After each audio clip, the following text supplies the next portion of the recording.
Près d'un demi-siècle au service de la louange et de l'adoration du Seigneur.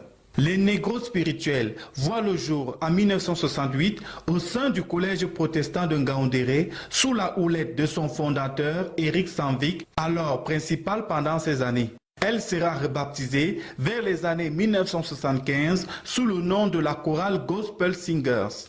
Chaque année, cette chorale organise un stage de musique en Ngaoundéré. La chorale vise à former le jeune, ou les jeunes si vous voulez, dans l'être et dans l'esprit.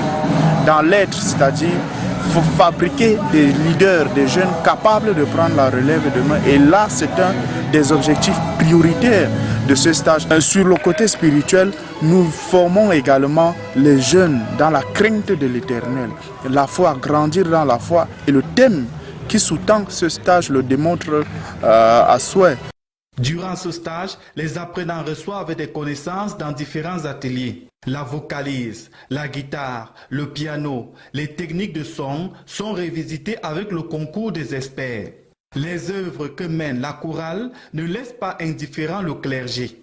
La création et l'activité que mène la chorale Gospel Singers au sein de l'église évangélique luthérienne du Cameroun et au-delà même des frontières camerounaises.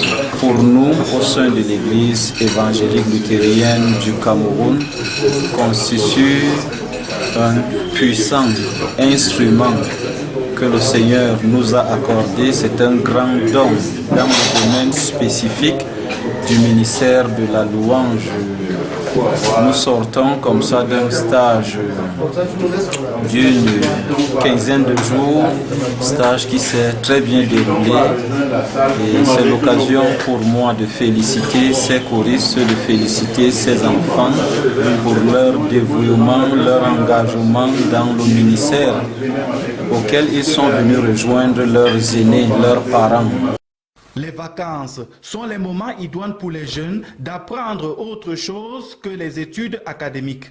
Ils ont du temps pour améliorer leurs capacités artistiques. Ce n'est pas évident pour des jeunes d'avoir une initiative comme celle-là, de se retrouver pendant un peu plus de 10 jours pour prier, pour se former. Parfois, c'est après un certain travail que les gens se découvrent et se disent eux-mêmes « Waouh !»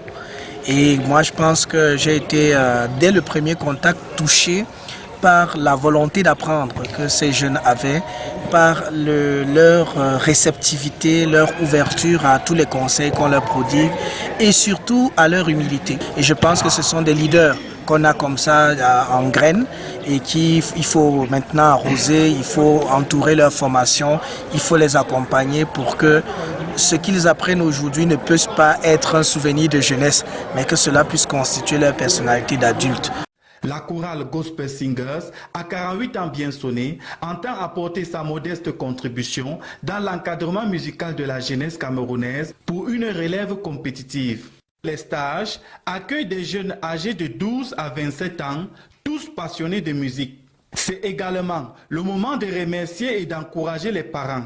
Moi, je veux déjà dire merci aux parents qui ont même accepté de laisser leurs enfants venir comme ça en interne. Certains ne savent pas trop comment ça se passe de l'extérieur, mais je pense qu'ils font confiance aussi à l'institution qui accueille ces enfants. Ils font confiance aux encadreurs qui ont mis en œuvre le projet. Et pendant ces périodes, moi, je pense que il n'y a pas d'autre moment.